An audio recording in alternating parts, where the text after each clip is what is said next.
Jadi kalau kalimat sholatnya tidak menggunakan alif lam, inna sholah, maka itu menandakan sholat yang dimintakan ditunaikan secara bebas, umum saja. Mau cepat-cepat, silahkan.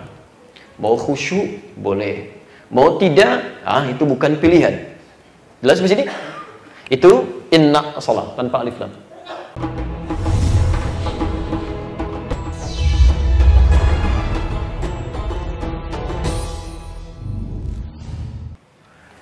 Orang-orang yang benar dalam menunaikan sholatnya, ternyata oleh Al-Quran diberikan keterangan, tidak hanya sekedar diterima sholat yang telah ditunaikan itu, tapi langsung diberikan jaminan oleh Allah Subhanahu wa Ta'ala akan diberikan 5 keistimewaan yang tidak akan pernah diberikan pada orang yang tidak sholat, atau orang yang sholat tapi sholatnya tidak seperti diinginkan Al-Quran dan dituntun oleh Rasulullah Sallallahu Alaihi Wasallam tadi. Jadi kalau nanti selama ini kita sholat, tapi sholat kita tidak menghasilkan satu di antara 5 ini, maka mohon maaf, barangkali ada yang belum sempurna dalam sholatnya. Yuk, kita ukur pelan-pelan. 1, Quran ke-29, Al-Ankabut, ayat 45. Lihat statement Al-Quran. Inna sholata tanha 'anil fahsya wal munkar. Masya Allah. Saya berikan sedikit ya untuk memahami, membaca ayat Qurannya sesuai dengan ilmunya. Perhatikan, saya sedikit ajarkan ilmu nahwu. Inna sholata tanha 'anil fahsya wal munkar. Pertama perhatikan, ayat ini dimulai dengan kata inna. Saya terangkan di bulan lalu, kalau ada ayat Al-Quran diawali dengan huruf atau kata inna, itu artinya ayatnya tidak sekedar disampaikan informasi yang dimaksudkan, tapi kalimat ini bermakna penegasan yang menghilangkan keraguan.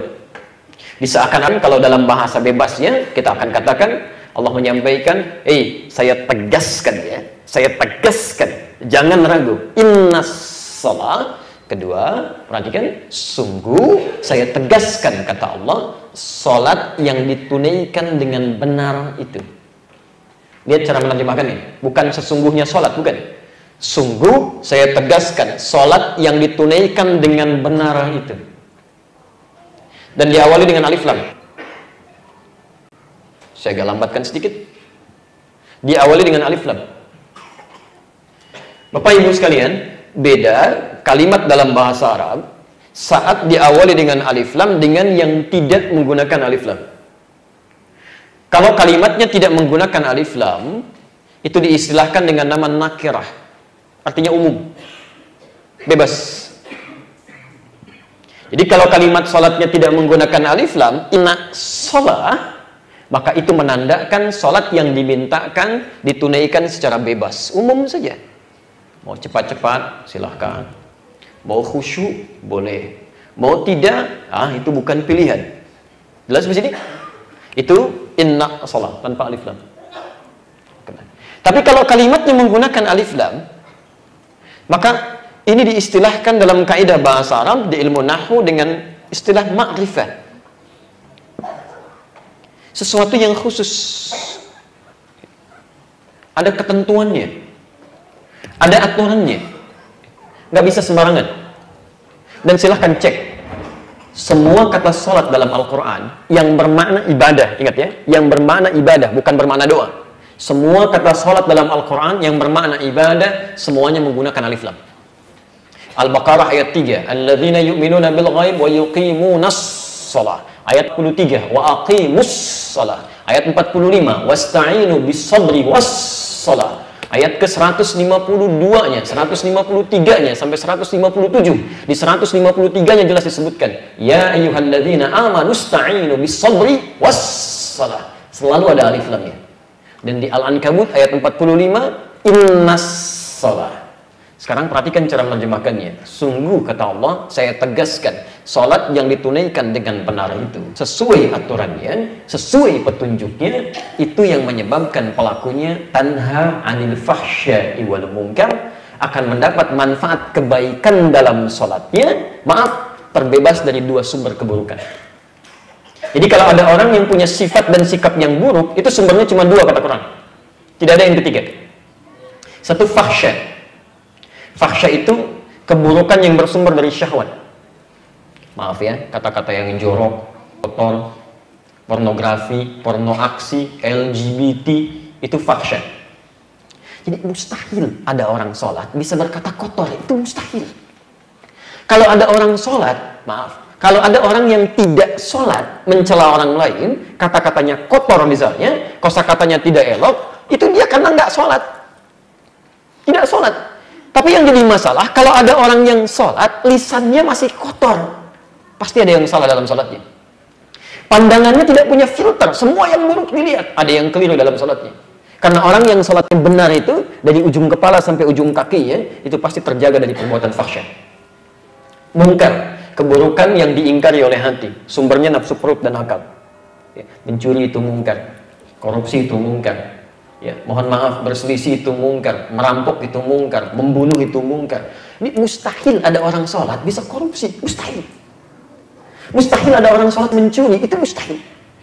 Kalau ada orang tidak sholat kemudian mencuri, karena memang nggak ada iman dalam jiwanya. Tapi kalau ada orang sholat masih bisa mencuri, ada yang salah dalam dirinya. Yang saya kadang-kadang tidak habis mengerti dia.